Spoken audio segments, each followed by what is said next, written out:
Production થયું છે આ વસ્તુનું એ ભાવનગરમાં જ થયું છે.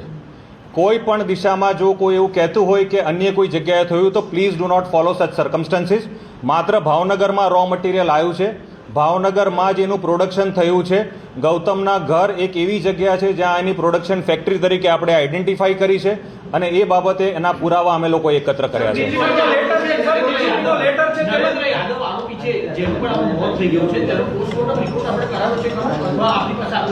જે નરેન્દ્ર યાદવ, જેને એફઆઈઆરમાં પણ અમે બતાવ્યો છે, એ વ્યક્તિનું મૃત્યુ થયું છે.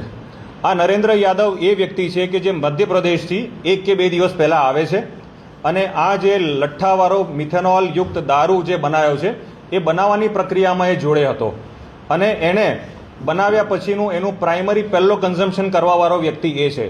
જ્યારે અમારા ધ્યાન ઉપર આવ્યું છે ત્યારે નરેન્દ્ર ઓલરેડી અહીંયા સારવાર લઈ હોસ્પિટલમાં ડેથ થઈ ગયું છે ને એ એમપી જતો રહ્યો હતો, જ્યાં એનું પોસ્ટમોર્ટમ થયાની વિગત છે. હાલ એ અમારા કેસનો આરોપી છે પણ પ્રાઇમરીલી એનું મૃત્યુ થયેલું છે.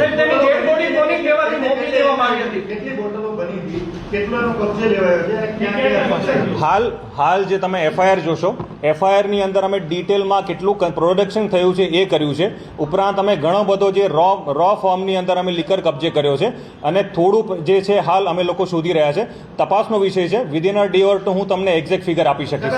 ડીજીપી સાહેબના નામથી જે પત્ર લખવામાં આવ્યો છે તેમાં લખ્યું છે ઘનશ્યામ નામનો જે મધ્યપ્રદેશનો ફિરોઝ છે તેની પાસેથી સમગ્ર માલ આવ્યો છે. સુરત એસપી ને સુરત ગ્રામ્ય એસપી ને પણ ધ્યાન દોર્યું. મેં તપાસના વિષયમાં આપને સ્પષ્ટ કર્યું કે અહીંયા જ લીકર બનેલાની હકીકત તપાસમાં આવી છે. એ લેટર બાબતે હાલ નહીં કમેન્ટ કરી શકું, પરંતુ તપાસના ઇન્વેસ્ટિગેશનમાં ક્લિયર છે કે ભાવનગરમાં રો મટીરિયલ આવ્યું અને ભાવનગરની અંદર જ એનું પ્રોડક્શન થયું છે. હાલ અમે લોકો એ દિશામાં અલગ અલગ ટીમ બીજી જગ્યાએ ગઈ છે. જે રહીશ છે એ મેઇન કિંગપિન કહી શકે એવો વ્યક્તિ છે. તો રહીશની મુવમેન્ટ ગુજરાતમાં જે ડિસ્ટ્રિક્ટમાં કે જે શહેરોમાં છે હાલ તમામ ટીમો ત્યાં પહોંચેલી છે અને એ બાબતે જો એને ક્યાંય બનાવ્યું હશે તો એ અમે આપની સમક્ષ આગામી સમયમાં લાવશું. શું કહો છો? હા, જે સરખેજમાં છે, જે ટ્રાન્સપોર્ટર છે, એટલે સરખેજ કોઈ સ્પેસિફિક સ્પોટ નથી. રો મટીરિયલ બીજા સ્ટેટમાંથી આવેલું છે.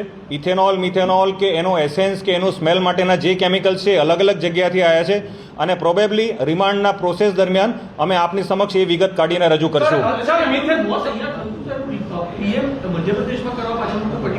હાલ એ બાબતે કમેન્ટ નથી કરવી, પણ હું તમને એની વિગત પોસ્ટમોર્ટમના રિપોર્ટ આવ્યા પછી આપીશ. મિથેનોલ છે તે ભચાઉ ખાતેથી ખરીદવામાં આવ્યું છે. ત્યાં ભચાઉ પોલીસે પણ આરોપીને કબજે કર્યા છે.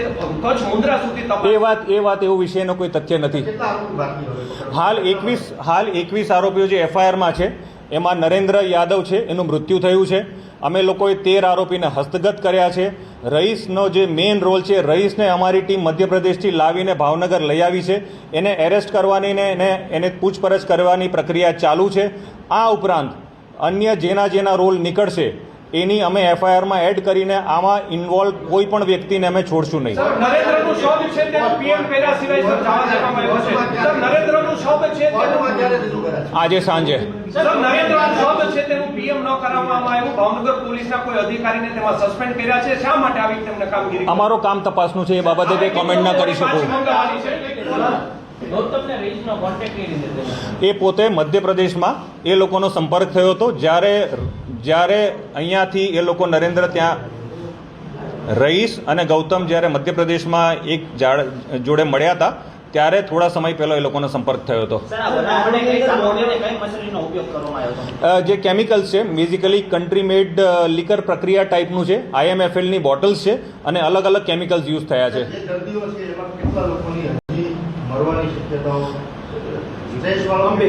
એ હું કમેન્ટ ના કરીશું. ડોક્ટર આપને કહી શકશે. ગૌતમની તપાસમાં સામે આવ્યું છે કોઈ પોલીસ અધિકારીને હપ્તા આપતો હોય વર્તે જ ના. એ બાબતે તપાસ અમારી દિશામાં છે જ નહીં. હું આપને પાછું રિપીટ કરીને કહું છું કે અમારી તપાસ ઇન્વેસ્ટિગેશન જે લઠ્ઠાકાંડ છે એ બાબતે છે.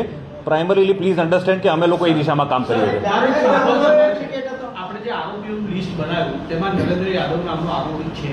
તેનું મોત જ્યાં પણ થયું હોય આપણે એની ડેડ બોડી પીએમ કરાવ્યા વગર પાછી કેવી રીતના આપી તે મામલે રહસ્ય શું છે સર? એ વિષય હાલ ઇન્વેસ્ટિગેશનનો નથી. અમે લોકો જ્યારે એ બાબતે જ્યારે અમે તમને એનું ફાઇન્ડ કરીશું ત્યારે અમે એમની સમક્ષ મૂકી જ દઈશું આપને. You have to weight for some time. Sir PM વગર બોડી આપી કેવી રીતે શકાય? સર બોટલમાં દારૂ હતો, પૂરેપૂરો ડુપ્લિકેટ જ હતો. જે એફએસએલના રિપોર્ટ છે એ એફએસએલના રિપોર્ટ તમે જે અમારી એફઆઈઆર છે એની અંદર જે બ્લડની અંદરના શું કન્ટેન્ટ છે મિથેનોલના અને બોટલ જે કબજે કરી છે એમાં જે લીકર છે એ લીકરના શું કન્ટેન્ટ છે એ પ્રપોર્શનમાં મિથેનોલ ને ઇથેનોલના આપ્યા છે એ આપ જોશો તો એક્ઝેક્ટલી એમાં મિથેનોલની હાજરી આપને મળશે. એ પણ વાત છે ઇથેનોલ બનાવવા ગયા હતા અને મિથેનોલ બની ગયું છે સાહેબ. ના એ વાતનો તથ્ય નહીં, એ વાતનો તથ્ય નથી. હિન્દી સ્ટાર્ટ કરીએ.